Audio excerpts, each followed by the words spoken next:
দই পান্তা, তার সাথে বেগুন ভাজা আর আলু মাখা, বাঙালির প্রিয় খাবার। নমস্কার বন্ধুরা, সুপ্রিয়া কিচেনে আবার আপনাদের সবাইকে স্বাগত জানাই আরো একটা রেসিপিতে। বন্ধুরা, গরমের সময় তো আমাদের প্রায় প্রত্যেকের বাড়িতেই কিন্তু পান্তা খাওয়া হয়।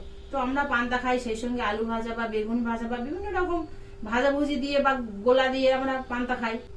আমরাও আজকে সকালে পান্তা খাবো। তো কালকে রাত্রে আমি রান্না করেছিলাম, সেই ভাতটা ভিজিয়ে রেখেছিলাম জলে। ভাত যত বেশি সময় ভিজিয়ে রাখা যাবে, যেমন 8 থেকে 10 ঘন্টা বা 12 ঘন্টা এরকম যদি ভাত ভেজানো থাকে, তবে কিন্তু সেই পান্তা ভাতের পুষ্টি হবে। আজকে কিন্তু শুধু পান্তা হবে না, আজকে দই পান্তা ভাত খাওয়া হবে। তো সেই রেসিপিটাই আপনাদের সাথে শেয়ার করব। তো প্লিজ প্লিজ বন্ধুরা, আপনাদের কাছে হাত জোড় করছি, আপনারা পুরো ভিডিওটা প্রথমের থেকে শেষ পর্যন্ত দেখবেন, স্কিপ না করে। আশা করছি আপনাদের ভালো লাগবে। আমি দুদিন কোনো ভিডিও নিয়ে আসতে পারিনি, কারণ আমার ফোনটা তো খারাপ ছিল, আপনারা অনেকেই জানেন।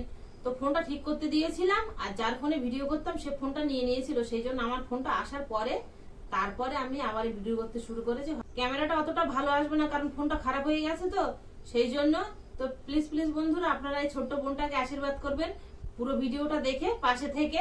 আর আপনারা যদি পুরো ভিডিওটা দেখেন, তবেই তো উৎসাহ পাবো আবার নতুন করে ভিডিও বানানোর জন্য।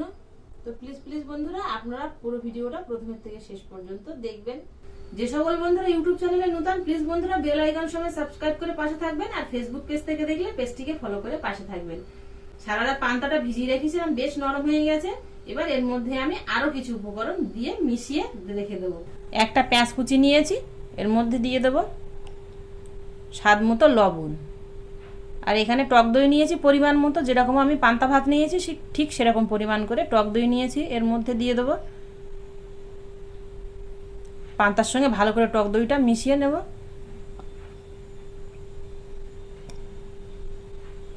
টক দইটা মিশিয়ে দিয়ে কিন্তু ঘন্টা দই এভাবে রেখে দেবো। দই আর পেঁয়াজটা দিয়ে পান্তা ভাতটা মিশিয়ে রেখে দিয়েছি। বেগুন ভাজা দিয়ে পান্তা ভাত খাওয়া হবে, তাই একটা বেগুন নিয়েছি, বেগুনটা আগে থেকে ধুয়ে নিয়েছি। এবার লম্বা করে বেগুনটা কেটে নেব। আপনারা যেরকম খুশি সেরকম করে কিন্তু বেগুনটা কেটে নিতে পারেন, তবে এইভাবে বোটা সমেত বেগুন কেটে দেখবেন, এইভাবে ভাজা করে দারুণ হয় খেতে, আর দেখতেও সুন্দর লাগে।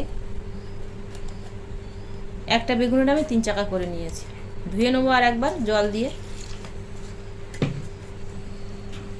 পরিষ্কার করে জল দিয়ে ধুয়ে নেওয়ার পরে বেগুনটা মাঝখান দিয়ে এইভাবে একটু কেটে নেব। আপনারা ছুরি দিয়েও কিন্তু এই কাটার কাজটা করতে পারেন। আর দেখুন এরকম করে কেটে নিয়েছি। সবগুলো একইভাবে কিন্তু কেটে নেব। সবগুলো একইভাবে কেটে নেওয়ার পরে এর মধ্যে দিয়ে দেবো রসুন বাটা, সর্ষের তেল আর লবণ আর ঝাল লঙ্কার গুঁড়ো। তবে আপনারা রসুন, শুকনো লঙ্কা আর লবণ দিয়ে একসাথে শিলেও বেটে নিতে পারেন। সব কিছু দিয়ে মিশিয়ে নেব। দই পান্তা ভাতের মধ্যে তড়কা দেব, মানে ফোড়ন দেব, সেই জন্য সর্ষের তেল দিয়ে দেবো কড়ার মধ্যে। কড়াটা বসিয়ে দিয়েছি। তেলটা গরম হয়ে গেছে, তেল থেকে ধোঁয়া ছাড়ছে। এবার এখানে নিয়েছি আমি 2টো শুকনো লঙ্কা, 2টো কাঁচা লঙ্কা, হাফ চামচ জিরা আর হাফ চামচ কালো সর্ষে। এখানে আমি কারি পাতা নেইনি, আমার কাছে নেই তাই, তবে আপনারা এর মধ্যে 2-4টে কারি পাতা দিতে পারেন। গরম তেলের মধ্যে দিয়ে দেবো।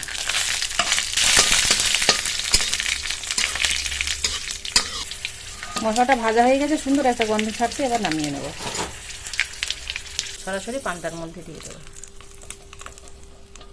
দেখুন এবার পান্তাটা কতটা লোভনীয় হয়েছে। আবারও কড়ার মধ্যে সর্ষের তেল দিয়ে দেবো। পেঁয়াজ কুচি আর শুকনো লঙ্কা ভেজে নেব। পেঁয়াজ আর লঙ্কাগুলো ভেজে নিয়েছি, তুলে নেব।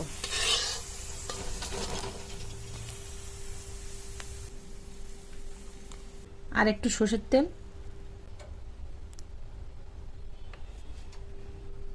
বেগুনগুলো ভেজে নেব।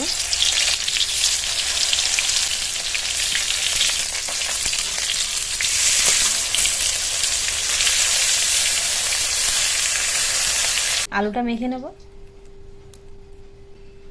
লবণ, সামান্য একটু কাঁচা সর্ষের তেল। কাঁচা সর্ষের তেলের ফ্লেভারটা ভালো, গোলার মধ্যে ভালো লাগে খেতে। ভাজা পেঁয়াজ দিয়ে আলু মাখালে একটা আলাদা টেস্ট, আর কাঁচা পেঁয়াজ দিয়ে আলু মাখালে একটা আলাদা টেস্ট। কিন্তু বাঙালি মানেই পান্তা ভাতের সঙ্গে কিংবা ডাল ভাতের সঙ্গে, আর নইলে কিন্তু সকালের গরম ভাতে এই আলু মাখা প্রায় প্রত্যেকেই কিন্তু খুবই পছন্দ করে। আর আমার তো খুবই ভালো লাগে, আপনাদের কার কার ভালো লাগে অবশ্যই জানাবেন।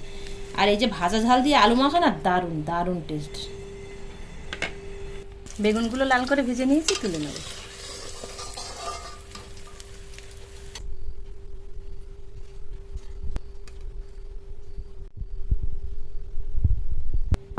দই পান্তা, তার সাথে আলু মাখা, আর একদম অন্যরকম পদ্ধতিতে বেগুন ভাজা।